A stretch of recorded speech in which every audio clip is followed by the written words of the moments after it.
Lucas 24:13. Leemos el nombre del Padre, del Hijo y del Espíritu Santo de Dios. Aquel mismo día, 2 de los discípulos iban a una aldea llamada Emaús, que estaba como a 11 kilómetros de Jerusalén. Conversaban entre sí acerca de todas estas cosas que habían acontecido. Y mientras conversaban y discutían, Jesús mismo, Jesús resucitado, se acercó y caminaba con ellos, pero sus ojos estaban velados para que no lo reconocieran.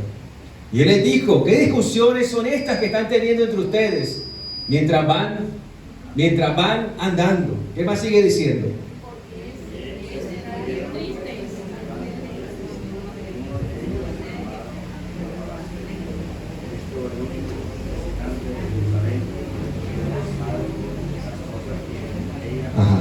El 18. Bueno, y uno de ellos, llamado Cleofas, le dijo: ¿eres tú el único visitante en Jerusalén y no sabes las cosas que en ella han acontecido en estos días? ¿Qué cosas?, le preguntó Jesús. ¿Quién preguntó? Jesús. ¿Quién preguntó? Jesús. ¿Sabía o no sabía lo que había pasado? Crucificado, tercer día, domingo en la mañana, como a esta hora, va caminando con sus discípulos y pregunta: ¿qué cosas han pasado? Y ellos le dijeron lo referente a Jesús el Nazareno, que fue un profeta poderoso en obra y en palabra delante de Dios y de todo el pueblo, y cómo los principales sacerdotes y nuestros gobernantes lo entregaron a sentencia de muerte y lo crucificaron. Pero nosotros esperábamos que Él era el que iba a redimir a Israel. Además de todo esto, es el tercer día desde que estas cosas acontecieron. También algunas mujeres de entre nosotros nos asombramos, pues cuando fueron de madrugada al sepulcro y al no hallar su cuerpo, vinieron diciendo que también habían visto una aparición de ángeles que decían que Él vivía. Algunos de los que estaban con nosotros fueron al sepulcro y lo hallaron tal como también las mujeres habían dicho, pero a Jesús, no lo vieron. Entonces Jesús les dijo: oh insensatos y tardos de corazón para creer todo lo que los profetas han dicho. ¿No era necesario que el Cristo padeciera todas estas cosas y entrara en su gloria? Versículo 27. Y Jesús, comenzando por Moisés y continuando con todos los profetas, les explicó lo referente a Él en todas las Escrituras. Y se acercaron a la aldea donde iban, y él hizo como que iba más lejos. Y ellos le insistieron diciendo: quédate con nosotros, porque está atardeciendo y el día ya ha declinado. Y entró a quedarse con ellos. Al sentarse a la mesa con ellos, Jesús tomó pan y lo bendijo, y partiéndolo le dijo. Entonces le fueron abiertos los ojos y lo reconocieron, pero él desapareció de la presencia de ellos. Y dijeron el uno al otro: ¿no ardía nuestro corazón dentro de nosotros mientras nos hablaba en el camino, cuando nos abría las Escrituras? Padre, te damos gracias en esta mañana, Señor. Gracias porque tú eres bueno, Señor. Gracias por tu bondad. Gracias por tu misericordia. Gracias, Señor. Gracias porque nos permites escuchar tu palabra, nos permites hablar tu palabra. Oramos para que en esta mañana podamos mirar a la cruz, Señor. Y los que no somos cristianos podamos abrir nuestro corazón a ti, Jesús, y abrazarte como Salvador y Rey. Los que seamos cristianos, por tu misericordia, podamos ser fortalecidos y hoy salir mirando a la cruz, el mayor peso de gloria, el mayor sacrificio que tú hiciste por nosotros, Dios. Te damos gracias. Espíritu de Dios, ven sobre este lugar y haz tu buena obra en los corazones, en el nombre de Jesucristo. ¿Cuánto lo creen? Amén. ¿Cuánto lo creen? Amén. Jesús resucita un domingo como hoy, y de pronto van caminando dos discípulos hacia cierto lugar, y Jesús se acerca a ellos y empieza a hablar con ellos y a preguntarles qué es lo que está pasando. Y empiezan a relatar de todo lo que sucedió, cómo Jesús fue entregado, cómo fue crucificado, y cómo ya el tercer día esperaban que sucediera algo. Vieron el ataúd, vieron el lugar donde había sido enterrado vacío, pero Jesús no estaba. Y entonces Jesús va con ellos, y entonces empieza a hablarle de las Escrituras.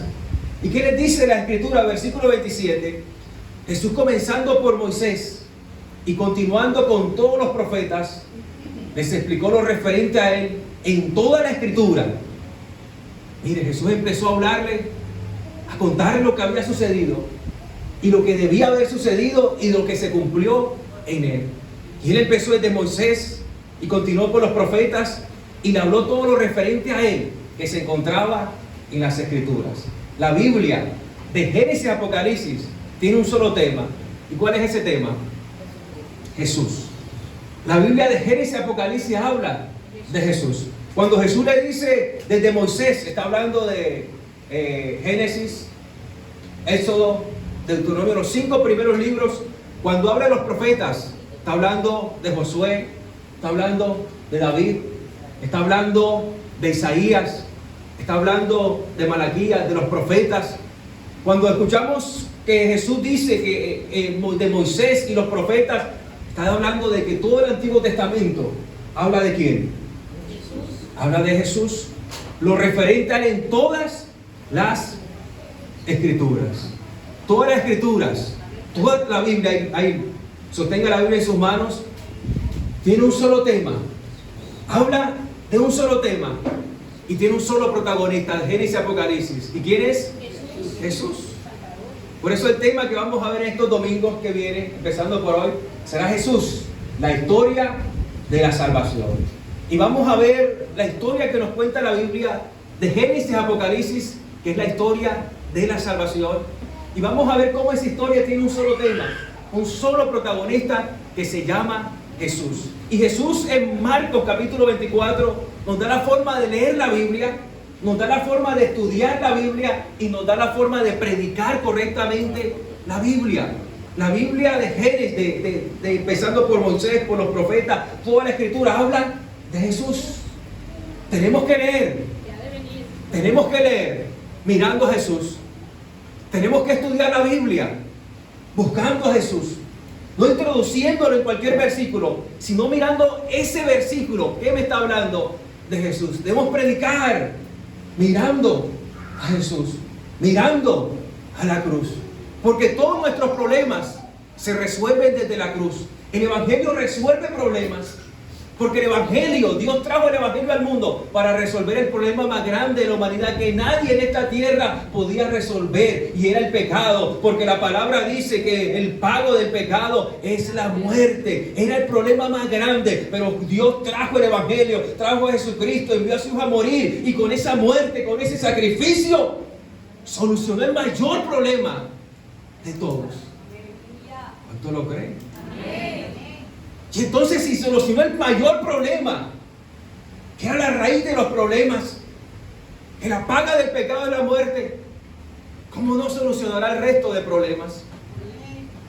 El Evangelio soluciona nuestras vidas cuando vivimos a Cristo, cuando vemos a Cristo. Y eso no hay que tomarlo de forma superficial, hay que verlo un poco más allá.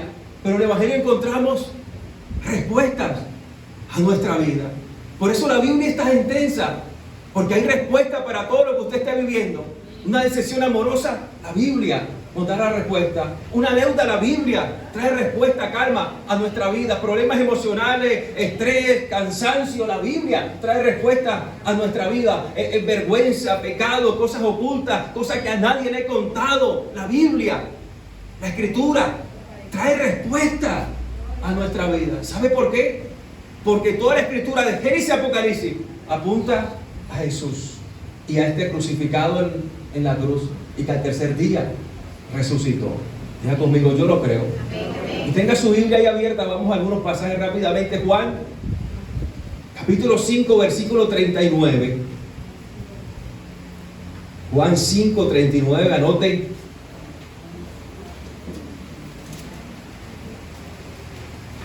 Leo para ustedes Juan 5, 39.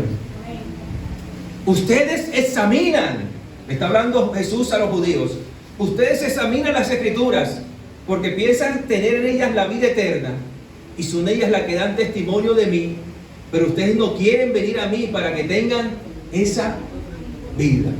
¿Ustedes qué? Escudriñan las Escrituras porque en ellas a ustedes les parece que hay que piensan tener ellas la vida eterna. Y son ellas las que dan testimonio de mí. Está hablando Jesús, testimonio de Jesús. Pero ustedes no quieren venir a mí para que tengan esa vida. Está hablando Jesús con los judíos. ¿Y qué le está diciendo? Ustedes examinan. Este versículo podemos tomarlo en dos formas. Una forma imperativa, una forma de orden. Sería escudriñen, como está la Reina Valera, escudriñen las Escrituras, porque ellas dan testimonio de mí. Entonces Jesucristo estaría mandando a los judíos a que escudriñaran verdaderamente las Escrituras y vieran que empezando por Moisés, por los profetas, por los salmos, todo apuntaba a Jesús. La cuestión es que los judíos se perdieron, tomaron la palabra de forma mística, como cuando a veces colocamos la Biblia en la mitad de la sala y la abrimos en el Salmo 91. La Biblia por sí sola no tiene poder. La Biblia es un libro de reflexión espiritual, y el poder que tiene es que cuando usted lo lee, esa Biblia apunta al que tiene poder. Cuando usted toma un versículo y reflexiona en aquel que tiene poder, entonces la Biblia es poder para usted, porque señala a aquel que tiene poder. ¿Cuánto lo cree? Amén. Cuando usted escudriña la Biblia, ¿quién encuentra? Cuando usted escudriña la Biblia, ¿quién encuentra? A Jesús. Jehová mi pastor y nada me faltará. En lugares de delicados pastos me hará descansar. Junto a aguas de reposo me pastoreará, confortará mi alma. Me guiará por sendas de justicia por amor a su nombre. Aunque ande en valle de sombra de muerte, no temeré mal alguno. Mira ese valle de sombra de muerte.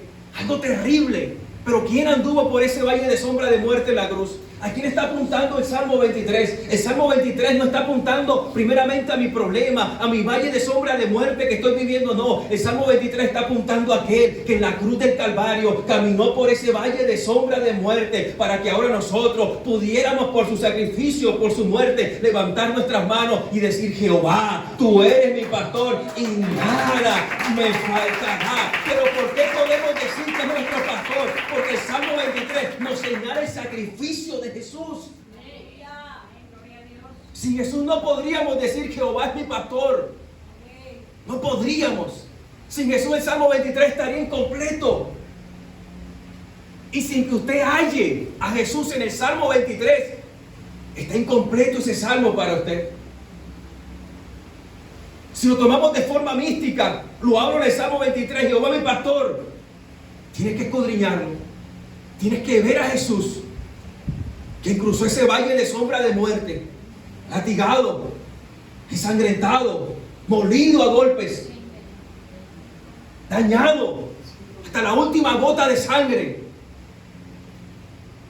Y ahora puedes mirar cualquier problema que tenga y saber que Jesús va adelante, y que Él sabe lo que estás padeciendo, y que Él sabe lo que estás sufriendo, y puedes saber que Él tiene cuidado de ti, porque Él también fue engañado, porque Él también padeció, porque Él va adelante en ese valle de sombra de muerte y te dice: yo estoy contigo. ¿Cuántos lo creen? Y entonces cuando ves el Salmo 23, lo escudriñas y ves que apunta a Jesús y te lleva a la cruz, puedes obtener las grandes bendiciones y decir: realmente Jehová es mi pastor. No por mí, no por mi mérito, sino por los méritos de Cristo. Yo estaba perdido, era una oveja descarriada. Jehová no era mi pastor.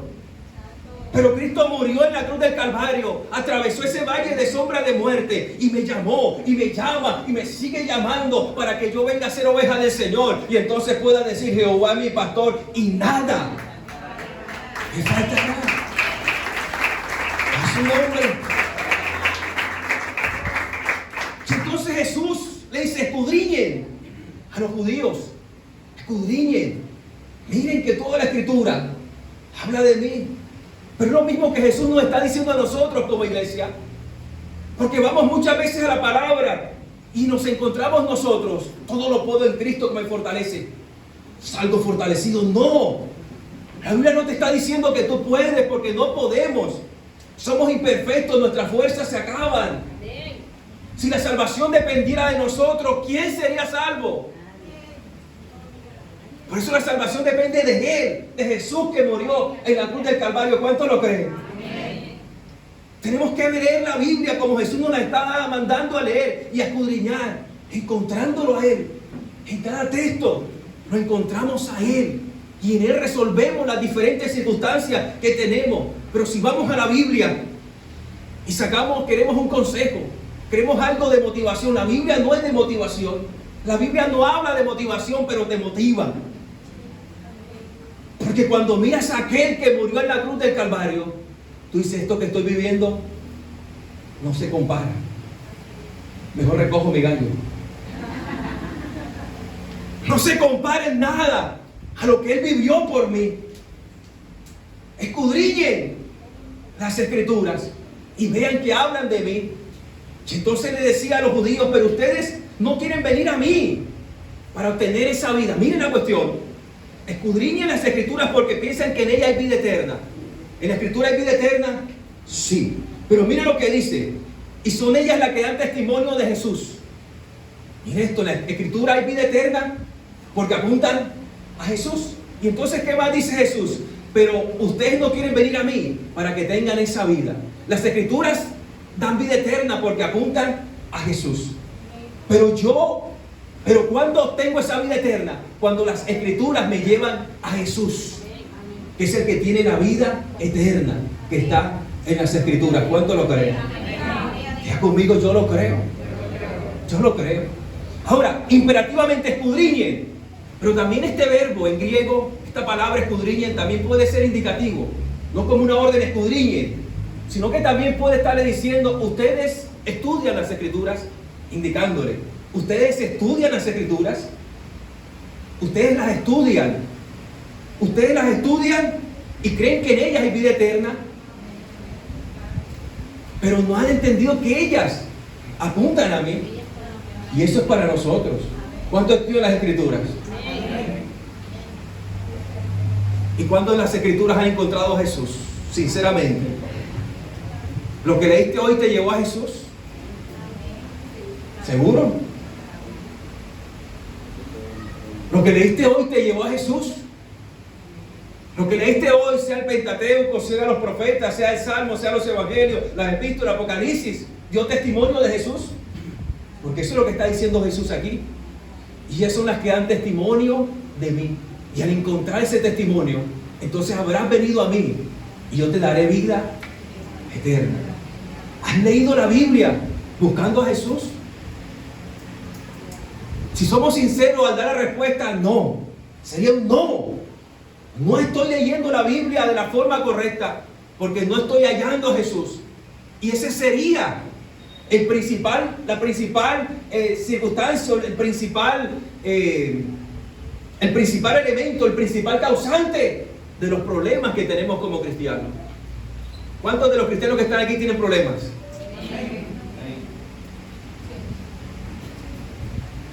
Tenemos que estudiar la Biblia como Jesús nos la está mandando a estudiar, encontrándolo a Él.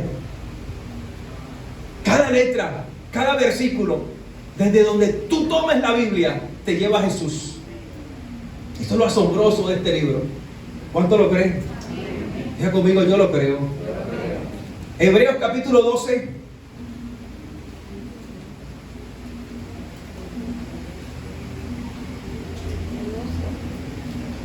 Versículo 2.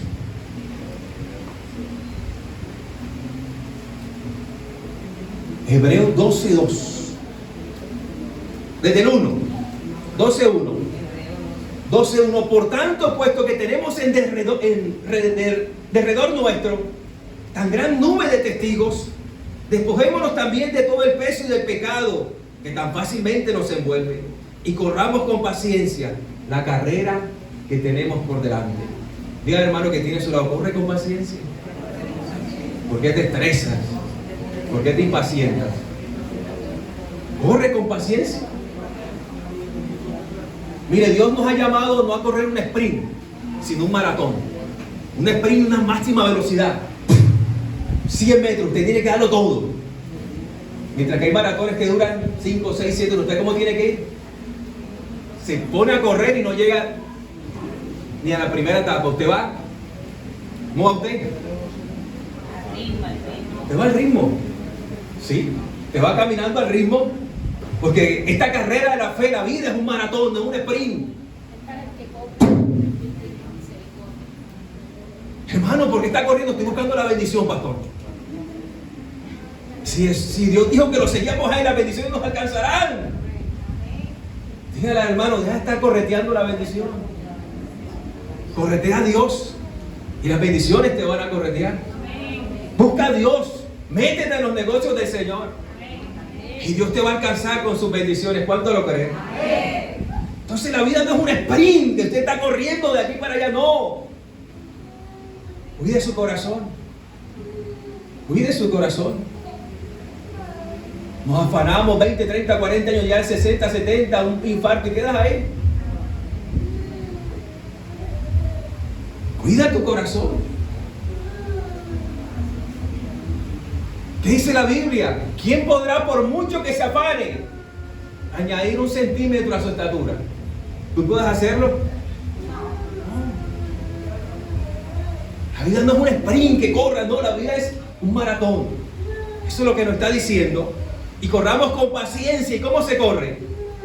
Paciencia. La carrera que tenemos por delante, puesto los ojos en Jesús, autor y consumador de la fe. Tú vas corriendo la carrera y tienes un técnico que se llama ¿cómo? Jesús. Y tú vas corriendo. Tú vas corriendo. Y ese técnico no solamente te está diciendo cómo, sino que ese técnico también va adelante. Porque ¿quién fue el primero que corrió la carrera de la fe? Jesús. Y tú vas mirando a Jesús y Él va adelante. Y Él va. Y tú lo vas mirando. ¡Ay! Carrera.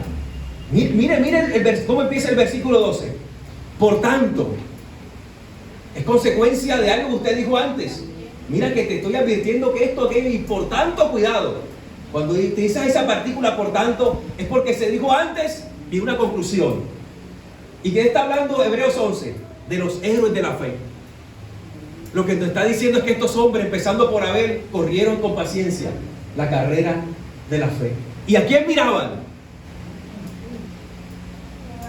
Miraban a alguien que había sido profetizado, pero no lo veían, no sabían cómo era.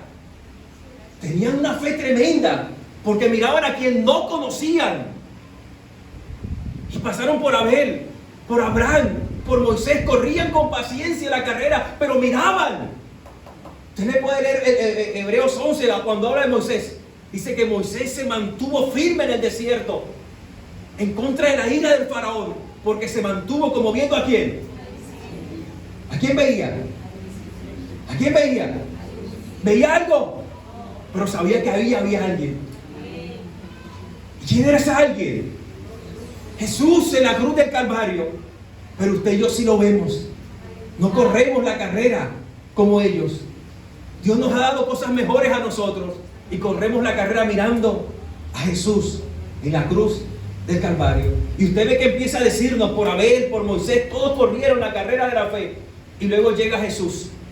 Todos corrieron la fe, pero no alcanzaron a completar. No fue una carrera perfecta, pero Jesús sí corrió la carrera de la fe de forma correcta. Por eso dice que Él inicia y perfecciona la fe. Porque ellos empezaron corriendo con fe, pero ninguno pudo perfeccionar su carrera como Jesús. Pero Jesús perfeccionó su carrera corriendo con paciencia en la cruz del Calvario. Por eso cuando usted vive su vida mirando a Jesús, usted puede correr con paciencia la carrera de la fe.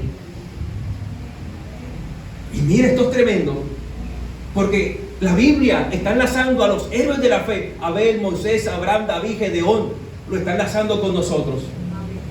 Ahora en estos tiempos usted tiene que correr como Abel, la carrera de la fe.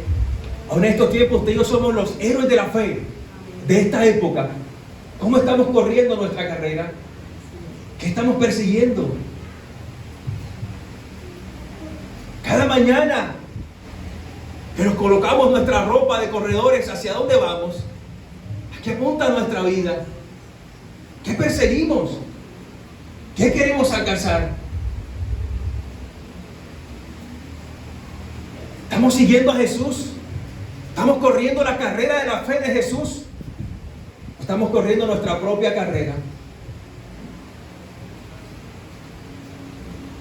Iglesia, puesto los ojos en Jesucristo, autor y consumador de la fe, quien por el gozo puesto delante de él soportó la cruz, despreciando la vergüenza, y se ha sentado a la diestra del trono de Dios Padre.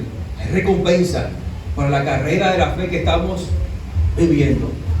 Dolor, tristeza, cosas que afrontar, pero hay recompensa en el Señor. ¿Cuánto lo creen? Dice a la persona que tiene a su lado: mira a Jesús. Mira a Jesús. No apartes tus ojos de la cruz. Mira a Jesús. Y miremos en Romanos capítulo 8. Un ejemplo de un hombre que miró a Jesús, que vio a Jesús, que siguió mirando a Jesús, que fue encarcelado en el año 58, pero predicó en Roma. Luego lo soltaron en el año 52. Siguió predicando 4 años. Pero en el año 56, en el año 66, 67, 68, lo decapitaron. Un mártir por el Evangelio. Estamos hablando del apóstol Pablo, un hombre que corrió la carrera de la fe con paciencia, que no dejó de mirar a Jesús, que nos enseña que aún en todas las cosas podemos seguirlo mirando de él. ¿Cuánto creen? ¿Cuánto creen? Versículo 31, 8:31. Mire lo que dice 8:31. Entonces, ¿qué diremos a esto? Si Dios está por nosotros o con nosotros, ¿quién estará contra nosotros? Dios está ¿cómo? Dios está con nosotros. ¿Por qué Dios está con nosotros? Porque Jesús murió en la cruz del Calvario. Dios está de tu lado. Dios está de tu parte. Porque Cristo murió en la cruz del Calvario. 8:31. El que no negó a su propio Hijo, sino que lo entregó por todos nosotros, ¿cómo no nos dará también junto con él todas las cosas? Si Dios nos dio lo más grandioso a su Hijo amado Jesucristo, ¿cómo Dios no puede darte el resto? ¿Por qué dudamos? ¿Cuánto lo creen? ¿Quién acusará a los escogidos de Dios? ¿Quién es el que justifica? ¿Quién es el que condena? Cristo Jesús es el que murió, si más aún el que resucitó, el que además está a la diestra de Dios, el que también intercede por nosotros. ¿Quién nos separará del amor de Cristo?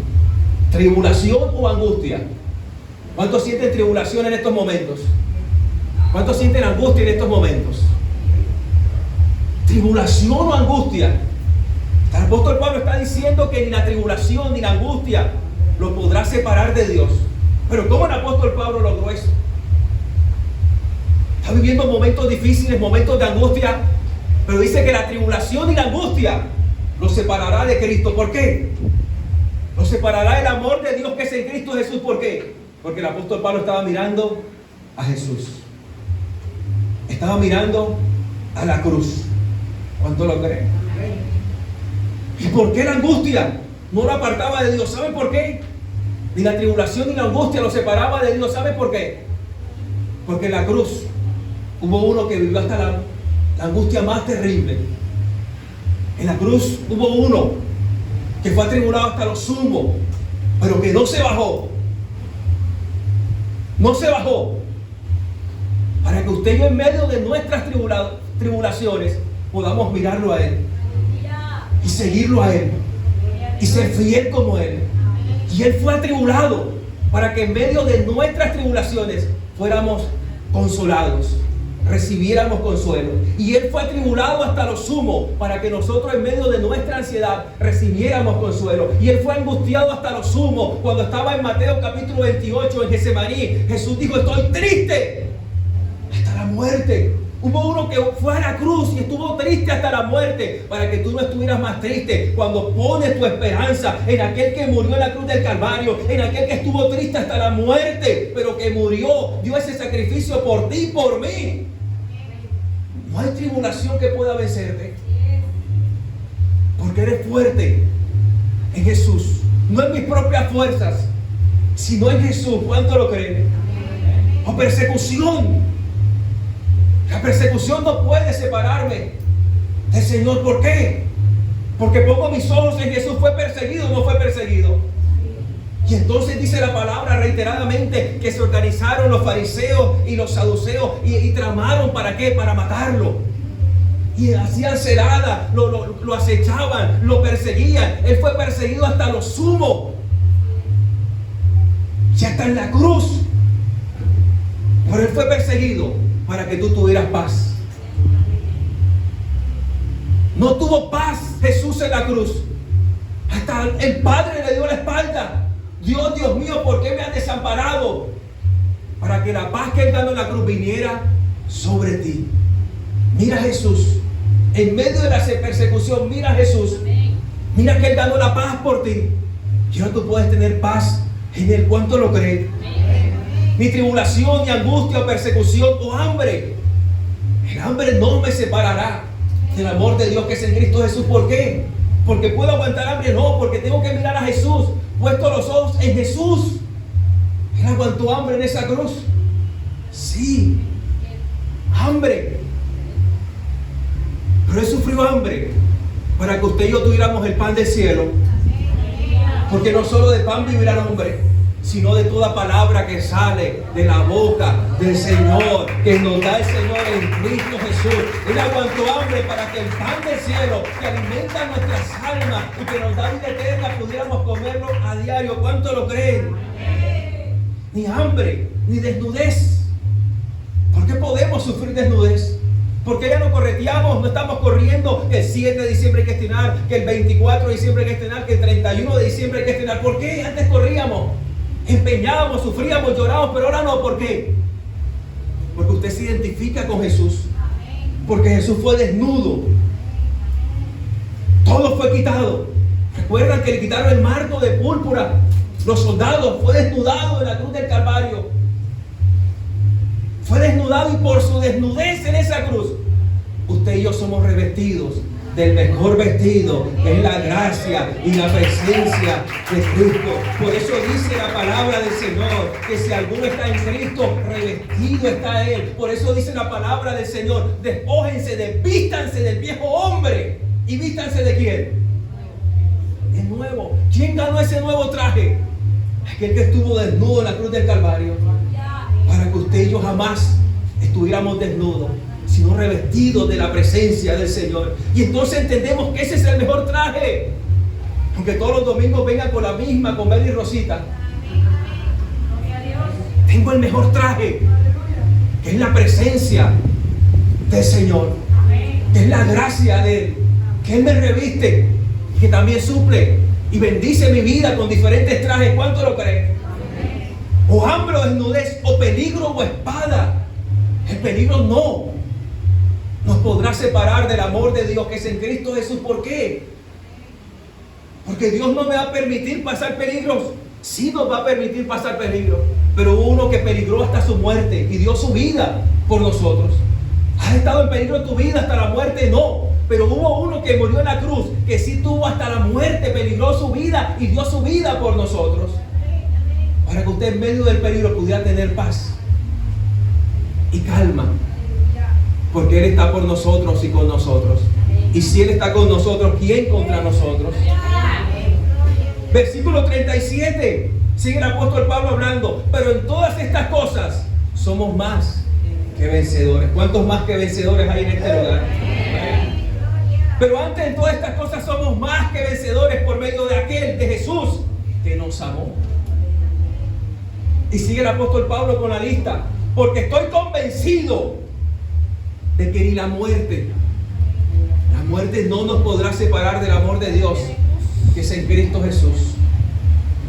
Si Dios nos guarda, nos da un cáncer o una enfermedad terminal, eso no te podrá separar de Jesús. ¿Por qué? Porque la muerte no te puede separar de Jesús. Porque tú tienes los ojos puestos en Jesús y Él murió por ti. Y en la cruz, por esa muerte, tú tienes vida y vida en abundancia, vida eterna. Si Jesús no hubiese muerto en la cruz, sería terrible esta vida, porque sería una vida miserable y la única expectativa que tendríamos sería morir, y al morir pasaríamos a la muerte eterna. No habría esperanza. Pero podremos soportar las dificultades, las enfermedades que vengan, que aún nos agobien con la muerte. ¿Sabes por qué? Porque cuando Él murió en la cruz del Calvario, por la muerte de Él le dio vida eterna a todos los que son hijos del Señor. Y aunque en este mundo haya muerte, haya cáncer, haya cosas difíciles que tendremos que vivir, por la confianza en Cristo sabemos que aunque Dios permita que partamos de este mundo, hay un cielo que nos está esperando y que Cristo está sentado a la diestra de Dios Padre. Y la vida nos podrá separar del amor de Dios que es en Cristo Jesús, porque la vida no nos puede separar, porque hubo uno que en la cruz dio la vida por nosotros. Y por eso dice Gálatas 2:20, con Cristo estoy juntamente crucificado, ya no vivo yo, Él dio su vida para ahora vivir a través de nosotros. Ya no vivo yo, más Cristo vive en mí. Cristo vive en mí, y lo que vivo en la carne lo vivo en la fe, en los ojos puestos en Jesús, autor y consumador de la fe. Por eso la vida, mi vida, no puede apartarme del Señor, porque la vida no es un carnaval, porque la vida no es lo que dicen por ahí. La vida es un don que Dios nos da para vivirlo por Él, para Él y en Él. ¿Cuánto lo creen? ¿Cuánto lo creen? Y sigue diciendo el apóstol Pablo, ni ángeles, ni principados. Está hablando de demonios, de Satanás. Satanás no puede evitar, no puede separarnos del amor de Dios. ¿Por qué? ¿Por qué? ¿Por qué? Porque soy hijo de Dios. Porque si se mete una bruja, le pego con un caldero o le digo groserías y se va. ¿Por qué? Porque Satanás no me podrá separar del amor de Dios que es en Cristo Jesús. ¿Por qué? Porque estoy mirando a la cruz. Porque tengo mis ojos puestos en Jesús, autor y consumador de la fe. Y cuando Jesús murió en la cruz del Calvario, le pisó la cabeza definitivamente al diablo. Lo venció completamente. Así que Él no puede tocarte. Así que Él no puede hacer nada con tu familia. Tienes que levantarte desde la victoria de Jesús y clamar por aquel hijo que está en la droga, por aquel hijo que está en el alcohol, por aquel hijo que está en el homosexualismo. Satanás lo tiene atado, pero no puede, porque Dios es más poderoso. ¿Cuánto lo crees? Ya está vencido. Hay hijos que tienen problemas, esposos que tienen problemas, y oramos desde la desesperanza. Desde eres así, eres normal. No, eso no es normal. Yo le digo a Señor Juan Ángel, yo no he criado, Dios no me dio hijos para entregárselos al diablo. Me dio para criarlos en el temor del Señor. Me dijo para aplicar a la cruz y llevarlos a la cruz y que sean los hijos que Dios nos ha llamado a ser. Iglesia, no podemos normalizar lo que pasa en nuestra familia. No podemos normalizar al hijo que tiene problemas con droga, al esposo que tiene problemas con droga, al esposo que engaña, a la esposa que no hace lo que es. No podemos normalizarlo. El mundo lo normaliza, es así. Estamos en la costa y la moda es tener un amante, 2 amantes. No, Jesús no está ahí. Se unirá el hombre a su esposa y serán una sola carne. Una sola. Y uno solo. Tenemos que pelear con violencia, iglesia. Tenemos que arrebatar a nuestros hijos, a nuestros seres amados, de las garras a Satanás. Ya no podemos ser indiferentes. Iglesia, tienes que levantarte con violencia. Tienes que mirar a la cruz. Tienes que poner tus ojos en Jesucristo, autor y consumador de la fe. Y desde la cruz decirle: Satanás, ellos no te pertenecen. Estoy en conquista. Y tienes que decirle de la cruz: estoy conquistando, me mantengo, tengo una posición, una actitud de conquista. Y mientras yo esté en conquista, tú, Señor, seguirás conquistando los corazones. No podemos ser una iglesia, cristianos derrotados, cuando tenemos tantas bendiciones, mis hermanos. Tantas bendiciones que Cristo cargó a nuestra cuenta, pero que ni nos hemos dado cuenta. Y por eso en vez de vivir como ricos espiritualmente, vivimos como pobres. Porque Cristo se hizo pobre. ¿Han leído las bienaventuranzas?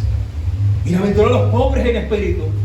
No está hablando de nosotros, está hablando de Jesús. Te está señalando a Jesús en la cruz, que se hizo pobre. para que tú fueras tremendamente rico, para que el apóstol Pablo, inspirado por el Espíritu Santo, pudiera decir que los hijos de Dios, los cristianos, hemos sido bendecidos con toda bendición de lo alto en las regiones celestes.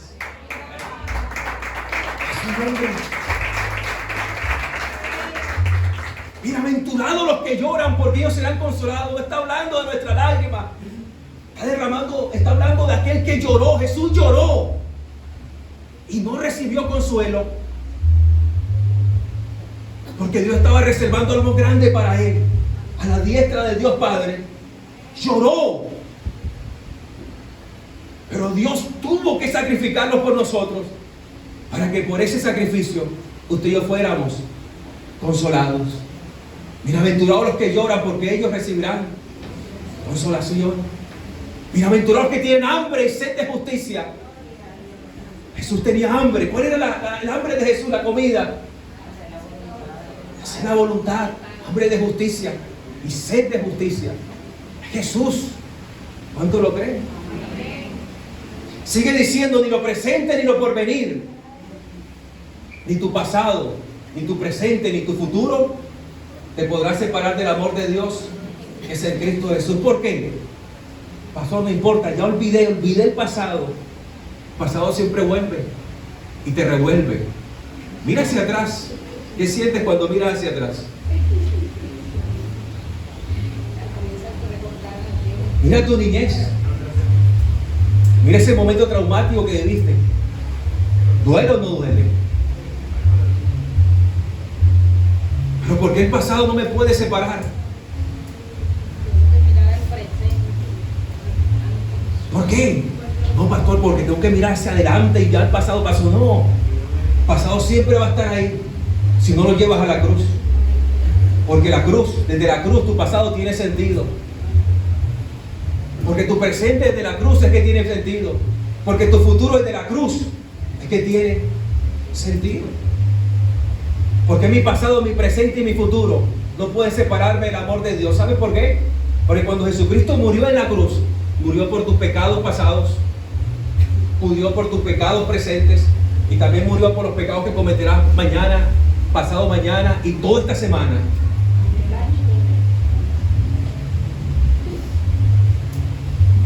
Por eso el pasado no puede hacerte daño, porque Jesús murió por ese pasado, bueno o malo. A él no se le escapa nada. ¿Cuánto lo creen? ¿Cuánto lo creen? Él murió por este presente y por eso tu presente en Cristo está asegurado y será como Dios quiere que sea. Y Él murió por tu futuro. Por eso descansa, suelta la ansiedad. ¿Qué pasará mañana? Ya Cristo lo tiene en sus manos. Ya Cristo lo tiene en sus manos. Ya está en las manos del Señor. A su nombre, a su nombre, a su nombre. Ni ninguna otra cosa creada nos podrá separar del amor de Dios que es en Cristo Jesús, Señor nuestro. Y terminamos en Mateo. Mire que estamos viendo la Biblia y estamos viendo a Jesús en nuestra Biblia. Esa debe ser nuestra lectura bíblica. Y mire Mateo capítulo 5. Escuche lo que dice. Versículo 14, 5:14. Ustedes son la luz del mundo. Una ciudad situada sobre un monte no se puede ocultar, ni se enciende una lámpara y se pone debajo de una vasija, sino sobre el candelero y alumbra a todos los que están en la casa. Así brille la luz de ustedes delante de los hombres, para que vean sus buenas acciones y glorifiquen a su Padre que está en los cielos. ¿Qué me dice la Biblia? ¿Qué me está diciendo el Señor? Me está diciendo que usted y yo somos ¿quién? La luz del mundo. ¿Es un consejo? ¿Es una sugerencia? ¿Qué te está diciendo la Biblia? Es una orden, es un imperativo, es un mandamiento. Eres la luz. Está hablando del buen testimonio, de la buena influencia que usted y yo debemos ser. Una influencia activa e intencional hacia el Señor. A su nombre. A su nombre. Nos está dando un mandamiento que que seamos la luz del mundo, un buen testimonio que ilumine este mundo en tinieblas. Pero entonces usted se mira. La Biblia te dice, sé luz, pero usted se mira y todavía se me sale la vieja María. Todavía se me sale la vieja Leda.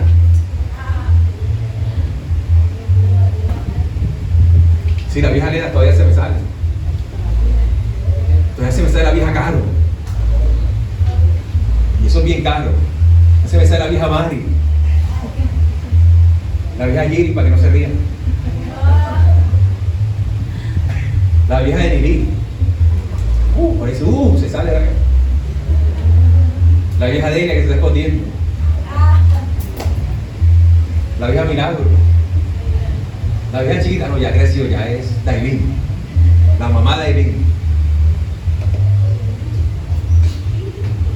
Entonces veo que la Biblia me da un mandamiento, pero yo veo que estoy muy lejos para cumplir ese mandamiento. Y entonces tengo que decir como el apóstol de Pablo, miserable de mí. Soy imperfecto. Me cuesta.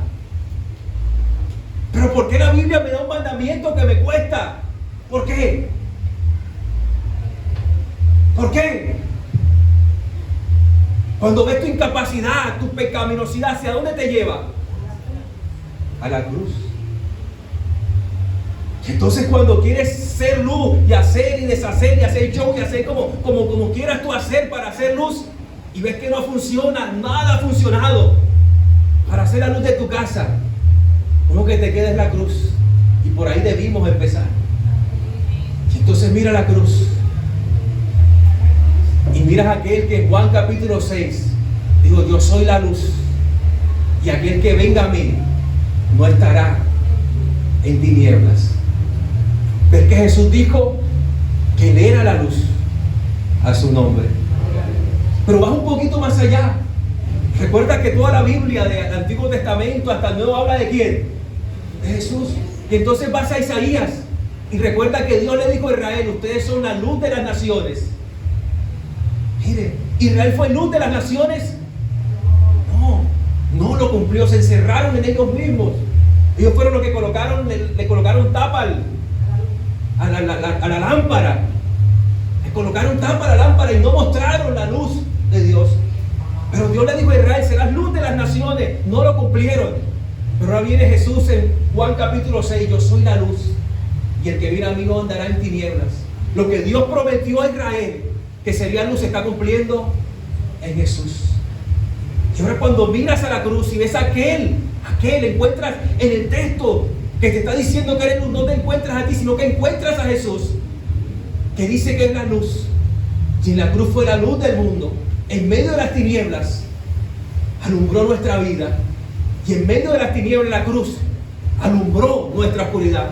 De tal forma que el Espíritu Santo a través de Pablo puedo decir, ustedes antes estaban en el reino de las tinieblas, pero ahora por la obra y gracia y muerte de Jesucristo han pasado de las tinieblas a su luz admirable.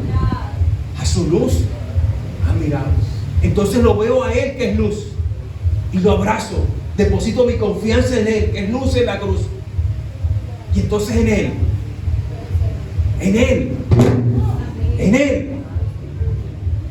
Él puedo ser lo que Él me manda a hacer, la luz del mundo. ¡Pum! Ahí levante su mano. ¿Cuántos son luz? Llama uno a salir corriendo. ¿Por qué se asusta? ¿Está mirando la cruz? Corra, pero corra a la cruz. Y lo invito el próximo domingo. Vamos a ver la historia de Jesús, de la salvación, de Génesis, Apocalipsis. Y la meta de estos domingos que usted, su lectura, su estudio bíblico, la predicación de esta iglesia sea cristocéntrica, cambie totalmente, y esto va a traer bendición a nuestra vida. ¿Cuánto lo creen? Amén. Padre, te damos gracias porque tú eres bueno, Señor. Que estas verdades queden guardadas en nuestros corazones, puestos los ojos en Jesús, autor y consumador de la fe. Danos sabiduría, que en esta semana, cuando leamos la Biblia, la leamos diferente, Señor. Porque reconocemos que muchas veces, como los discípulos, nuestros hermanos en la fe, hace 2000 años tenían sus ojos velados, nosotros también los hemos tenido velados. Pero abre nuestros ojos, Señor, que podamos verte.